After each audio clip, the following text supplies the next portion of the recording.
Shahlo Zoirova Manzuraning eri haqida barcha haqiqatni fosh qildimi? Assalomu alaykum hurmatli tomoshabin, kanalimizga xush kelibsiz. Videoroliklarimiz ostida bir dona like hamda podpisatsiya tugmachalarini bosib qo'yishni yodingizdan chiqarmang. Xonanda Shahlo xonim o'zining Instagram sahifasida muxlislar e'tiborini tortgan ajoyib va ta'sirli video post joylagan.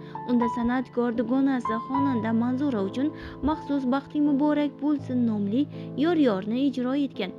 Videoda barcha juda chiroyli va nafis liboslarda namoyon bo'ladi. Kadrlar orqali Manzura turmush o'rtog'i uchun kelin salom qilgani, kuyov esa kelinning peshonasidan o'pib qo'ygani aks etgan. Shahlo xonim ushbu yor orqali har bir qizning taqdirida baxtli kunlar, oila qurish saodati borligi, shuningdek muqaddas va unutilmas lahzalar, hech bir qiz uchun armon bo'lib qolmasligi haqidagi ezgu tilaklarni kuylab bergan. Video qisqa muddat ichida muxlislar tomonidan iliq kutib olinib, ijobiy va tabriklarga boy izohlar bilan qarshi olindi, deyiladi xabarda.